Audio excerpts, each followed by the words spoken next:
A lot more than you think, just because we're short on time. So, for those of you that don't know me, my name is Michael Oghia. I'm based in Belgrade, and I've started really causing a lot of trouble lately by talking about this concept called sustainable access. So, I actually want to talk about how it's good. Sustainability is good for the internet, but it's also good for business specifically. Whenever I talk about this, basically the point is we can't really talk about internet access. We can't legitimately discuss internet access without addressing sustainability. What I mean, I'm going to go through some of these slides kind of quickly. Forgive me, let me know if I'm talking too quick.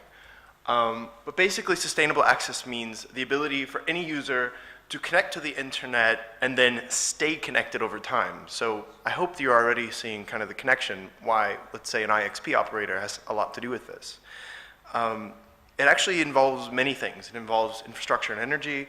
It includes ICTs and data transfer storage, power, sourcing, manufacturing and recyclability of internet-connected devices.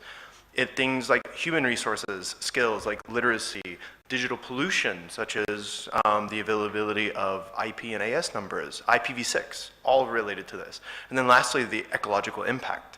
Now, why am I talking about this here? I'm talking about it here, one, because I just talked about it last week as well at Eurodig, the European Dialogue on Internet Governance, but also because there's problems like this. This is an e-waste dump. I think it's somewhere in Africa. It wasn't exactly given. This is in Ghana, I'm fairly sure. The point is that our devices aren't, just like the cloud is a real thing, our devices are real and they have real impacts. As you can see, for instance, the European Union specifically, which I recognize we're not necessarily in right now, it exports its e-waste to places in Africa, places in Southeast Asia. This is an issue. This is a growing issue. And basically, we want to connect another billion people to the internet. How are we doing that? And are we doing that in a sustainable way? We've already talked about IoT. Billions and billions of devices. Well, okay, that means energy is being used. Machine-to-machine interaction is also increasing as well. It means more energy. Basically, digital technology as we know it is continuing to have a huge ecological footprint.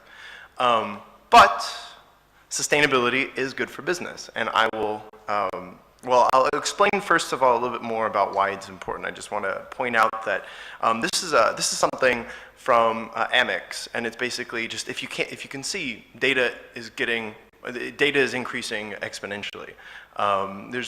They experience, for instance, 20 to 40% growth in the last 5 years.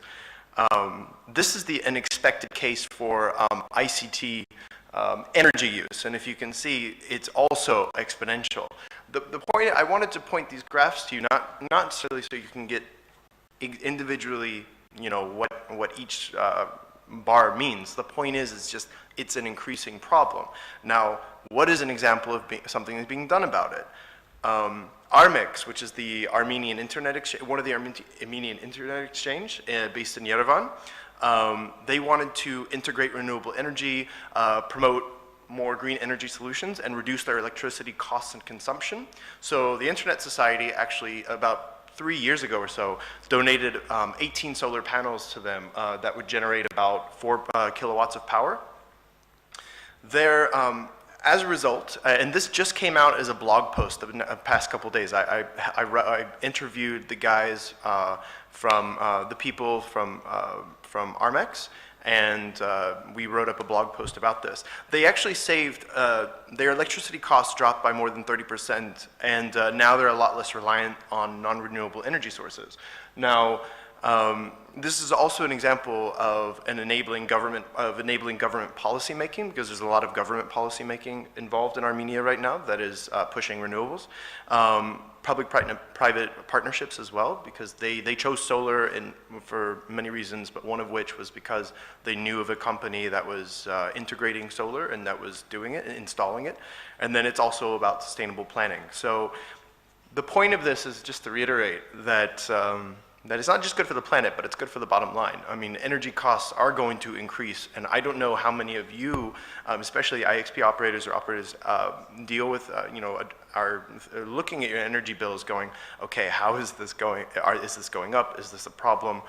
But there is already solutions. And with that said, if anybody has any questions, feel free to address them to me now or send me something later.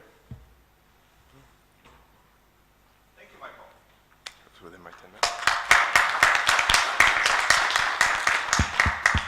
Okay, no questions?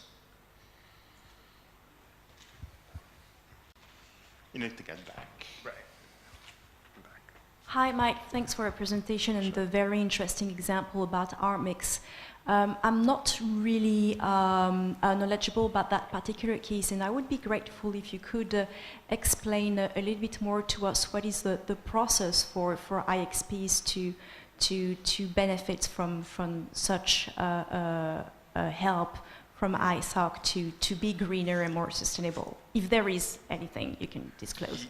Yeah, unfortunately, I can't really speak to that because one, I'm not officially a ISOC staff, so I can't really speak on that behalf. But also, as far as I know, this is the only time that ISOC has ever done